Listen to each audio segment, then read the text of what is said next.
Welcome back. If you've just joined us, you're watching Channels Beam, and our focus today is on the factors that will shape 2016 as well as expectations of Nigerians in this new year. The hangout went down well, but then we shift our attention back to the studio, and we're being joined by a political scientist, Adekoya Boladale.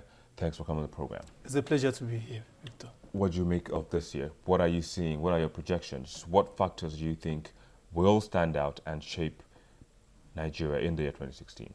I think a lot of things has been said about what Nigerians feel they want 2016 to look like. Majorly, I think our focus is the government, the present administration delivering mostly on the campaign promises.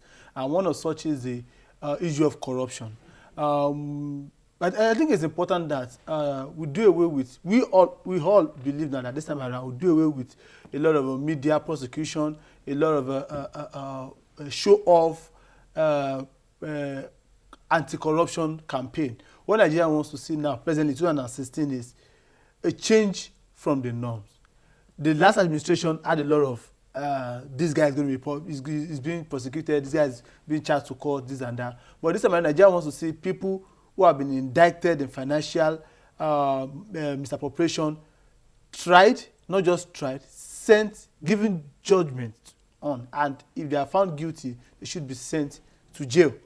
So these are that's an aspect of corruption. People want to see a change from the whole shout, the whole praises on fighting anti-corruption. We want to see action. That is one. And secondly, also people want to see an economy aspect also. Nigeria is losing it presently. If you're looking at our revenue, statistics on revenue, if crude oil is giving us 70 or 80% is funding our budget on crude oil, and presently our crude oil is dwelling between $33 per barrel to $30 per barrel. So definitely, you know, Nigeria cannot depend on that. Then how can we fund our budget where we don't have to rely on crude oil? So it's majorly on the economic aspect of it, and also on the fuel subsidy, fuel price, availability of fuel, also fuel scarcity. It's also a major thing. And the president has made it clear now that he will not be funding. There will be subsidy also on food. So definitely we know there's going to be a vacuum there. Oil marketers will no longer function effectively. NNPC said there will probably be a swap of crude oil in exchange for the fine product. So a lot of things are going to go down. Nigeria wants to know if this present government is going to actualize the campaign promises on corruption, on economy, and job creation, which is very germane.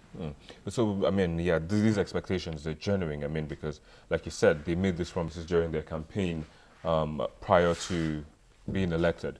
They made these promises. But so far, from when they got into office till now it's a new year, it's a new page. These expectations, I mean, Nigerians will be waiting and watching. What should they be looking at? What should the government be doing?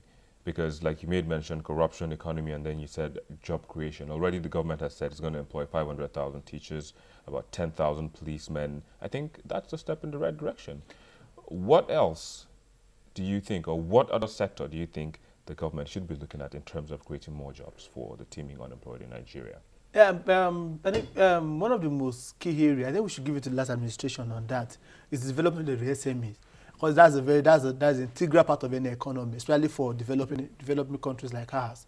If you are looking at the SME, that means you have to create a source of, you have to create an enabling environment for them. You have to create a pool of funds also for them.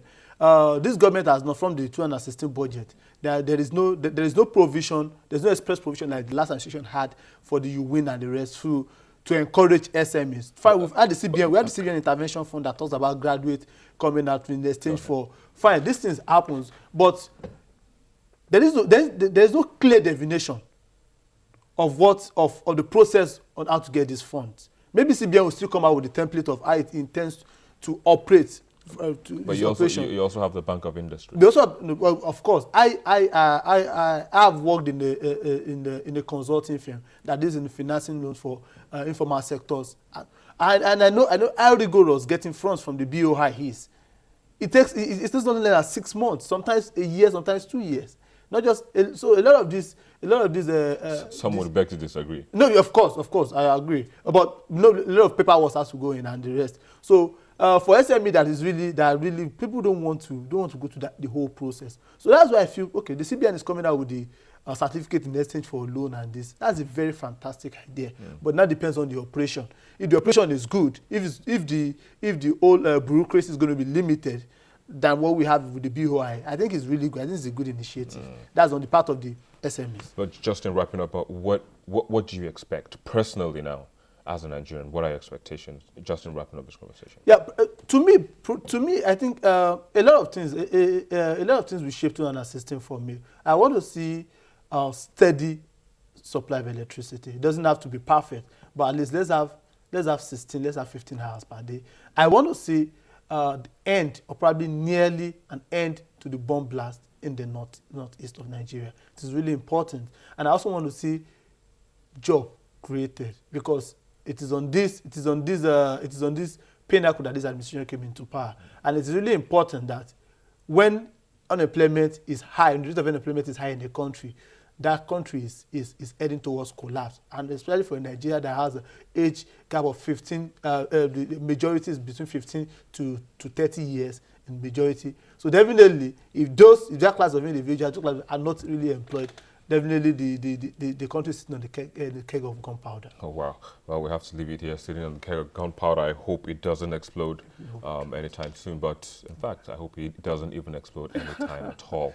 Baladale Adekoya, thank you for coming to the program, political scientist, and sharing your thoughts. Well, we'll take a quick break now, and when we return, we'll take some of your comments and also review the 5 most viewed videos on our YouTube channel in the past week. Please stay with us.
Comedian Bovi dishing out rib-cracking jokes during the 2014 Vanguard Man of the Year Award tops last week's most viewed videos from the bottom.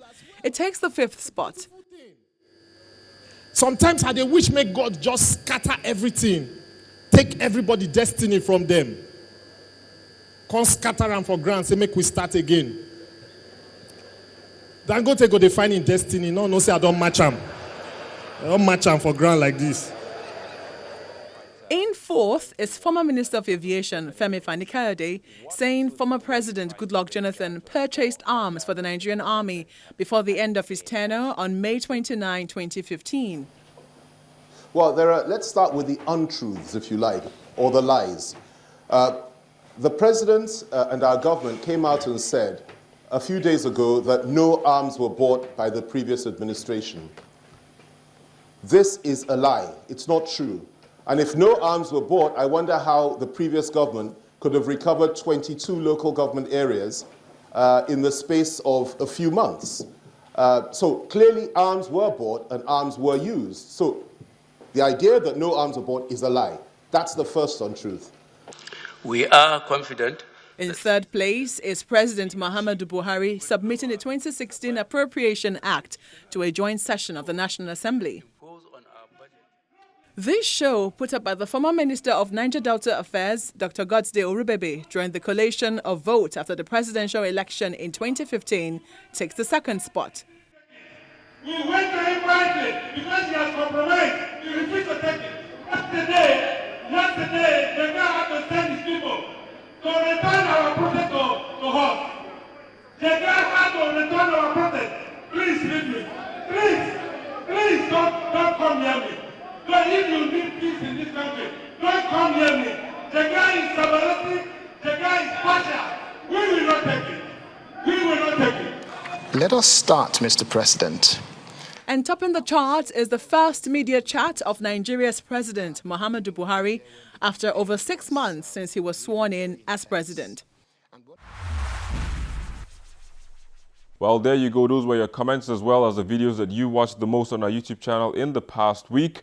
But already the year has started on a high with the visit of the IMF Managing Director, the conduct of elections in Bayelsa State, and some assurances in the closing days of 2015 during the presidential media chart. Nigeria may either be recording some success or otherwise, but that depends solely on the President and Commander-in-Chief, President Muhammadu Buhari. But for now, Nigerians will only be hoping for the better.